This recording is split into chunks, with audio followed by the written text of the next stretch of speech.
이번에 속보 하나 전해드리겠습니다. 조금 전에 나왔는데요. 기준금리가 결정이 됐습니다. 한국은행 기준금리가 2.5%로 동결이 됐습니다.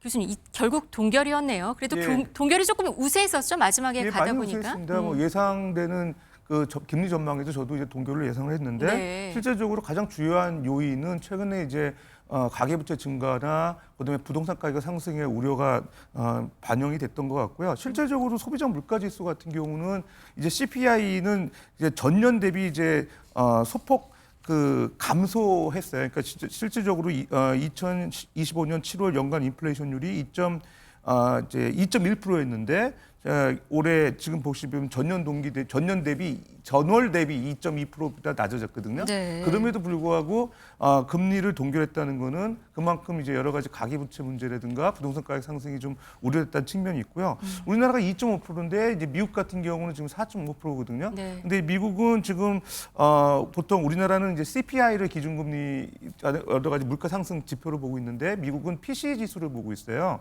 이제 PCE 지수 개인 소비 지출 물가 지수 상승률인데 요게 지금 6월 기준으로 볼 때 2.6%거든요. 근원 PCE 같은 경우도 지금 2.8%로 되게 높아요.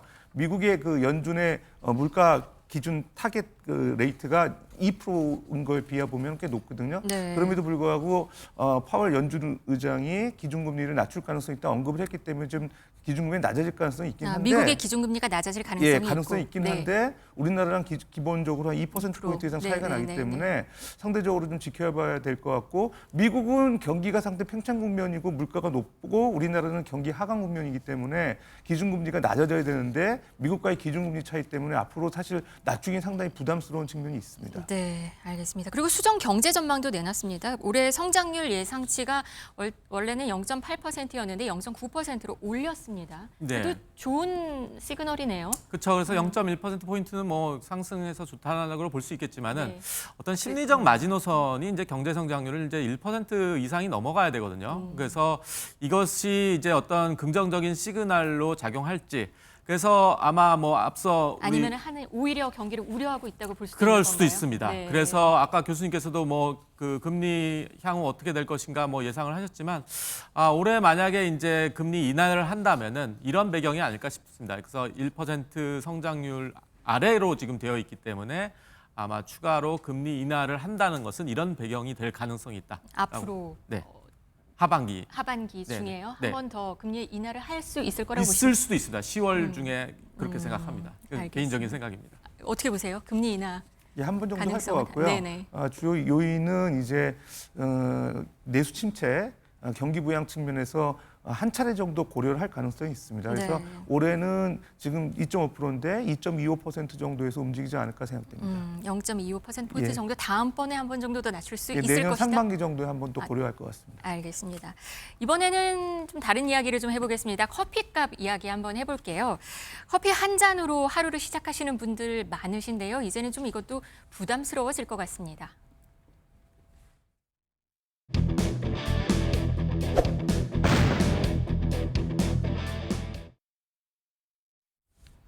네, 커피값이 또 오른다고 합니다, 교수님.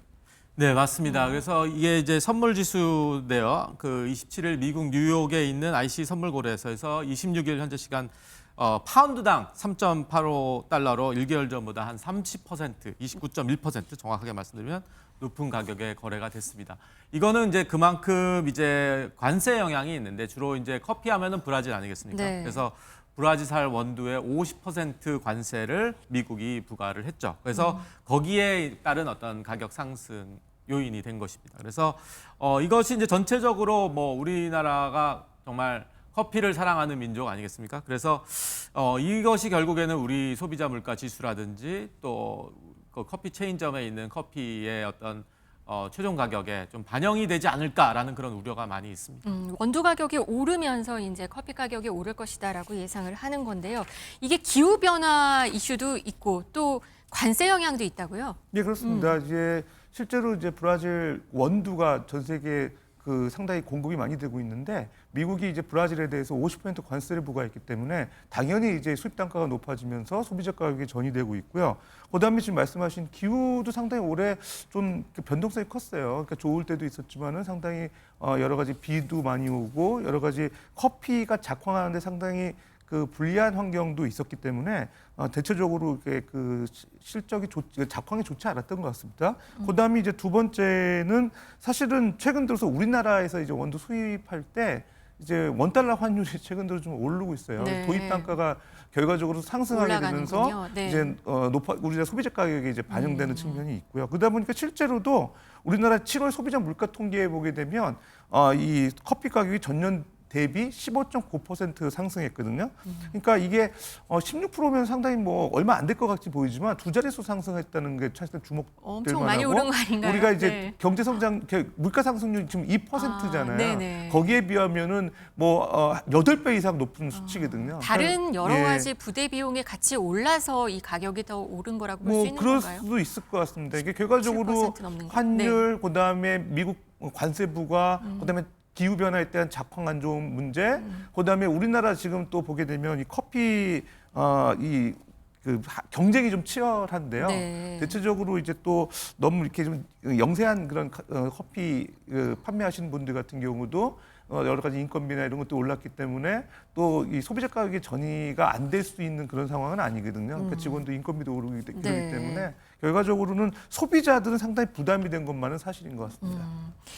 커피뿐 아니라 지금 물가 다 오르고 있습니다. 올해 너무 더웠고 비도 많이 오면서 뭐 신선식품, 그러니까 뭐 야채뿐만 아니라 뭐 수산물 가격도 지금 안 오른 게 없다고 할 정도인데요. 이 밥상 물가 정말 또 걱정입니다. 예, 그렇습니다. 이제 생활 물가 지수가 소비자 물가 지수보다 높은 게 어느덧 지금 보게 되면 7, 8년 전부터 계속 높거든요. 네. 근데 이게 한국은행 같은 경우는 소비자 물가 지수 지금 2%에 근접했다고 그래가지고 자꾸 금리도 기준금리 낮추려고 하고 노력을 하는데 제가 볼 때 이제 좀 우리나라 그 물가 지수에 대한 산출 시스템이 좀 개선이 될 필요가 있어요. 미국 같은 경우는 아까 지금 말씀드렸다시피 PCE 지수라고 해서 그 미국 내에 있던 도시나 농촌 지역 전부의 어떤 그 소비 지출 현황을 조사를 해가지고 네. 상당히 그 현실성 있는 그 물가 지표를 공개를 하거든요. 미국은요? 예, 그렇습니다. 우리나라는 지금 소비 그 물가 바스켓이 460개의 생활 품목을 가지고 그걸 가지고 이제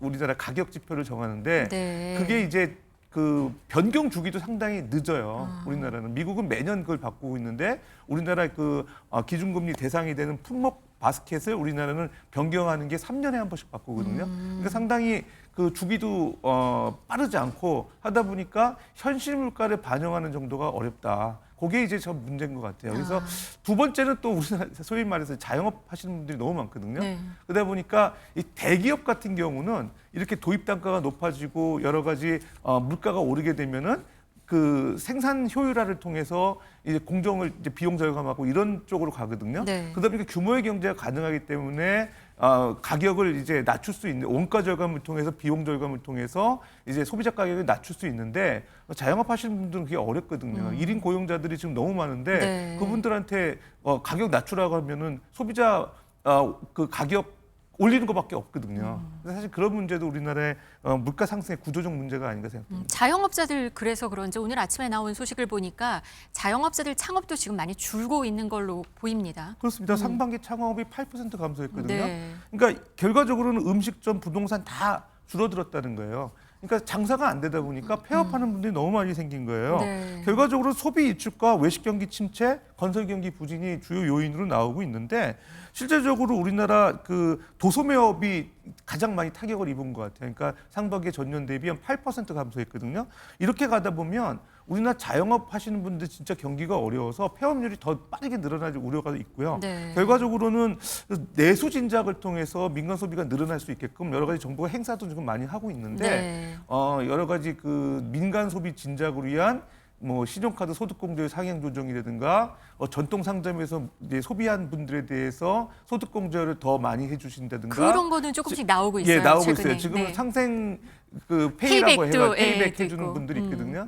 그런 제도들이 좀 더 활성화돼서 내수가 좀 진작돼야 되지 않을까 생각합니다. 수비 진작이 그만큼 중요한 건가요? 지금 우리나라 경제를 좀 살리게 하는데 근데 물가가 너무 많이 지금 올라서 우리나라 경제 성장률 보게 되면 올해 진짜 1%가 안 될 수 있는 우려가 있잖아요. 그런데 우리나라 그 경제 성장의 어떤 그 내용을 들여다보면 그 이제 수출입 분야, 무역 분야가 한 42% 정도 되고 우리 그 소위 말해서 민간 소비가 50% 정도를 차지해요. 그러니까 우리나라도 이제 수출 주요국이라기보다도 수출로 먹고 사는 나라기보다도 내수 시장이 큰 나라인데 내수가 이렇게 그 진작이 안 되다 보면 결과적으로 경제 성장률 2% 달성은 너무 어려운 거고요. 네. 1%도 지금 사실은 수출 같은 경우도 수출입이 글로벌 그 여러 가지 시장에서 수요가 상당히 들쭉날쭉하기 때문에 또 미국 수출이나 중국 수출 같은 경우 상당히 요즘에 길이 많이 막혀가지고 그 과거처럼 이렇게 수출 무역 수지가 개선되지 않고 있기 때문에 결국 내수가 확실한 어떤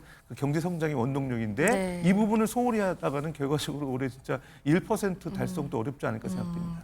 그나마 다행인 거는 최근에 들린 얘기가 꽃게가 그래도 풍년이라고 합니다. 그래서 아까 말씀하신 대로 여러 소비 진작책들이 나오고 있는데 또 대형마트들도 꽃게에 대해서는 뭐 할인도 많이 하고 지금 그런 분위기라고 해요. 그렇죠. 그래서 뭐 여러 대형 마트가 이제 꽃게 할인 행사들을 해서 뭐 10년간 최저가다라고 이제 얘기하면서 하는데 네. 그 롯데마트 같은 경우가 이제 보니까 이제 물가 잡기 캠페인 이라고 해서 활꽃게 100g을 행사 카드로 결제 시 뭐 992원에 판매한다든지 뭐 금방 마감되고 그런 거 그렇죠. 같아요. 그래서 네. 아마 오픈런을 하셔야 될 겁니다. 그래서 네. 이런 것들이 아마 그 대형마트가 어떻게 보면 좀 솔선수범해서 정부가 아닌데 이렇게 물가 잡기, 서민 물가 잡기에 노력을 하는 것 같다는 생각을 해봤습니다. 네.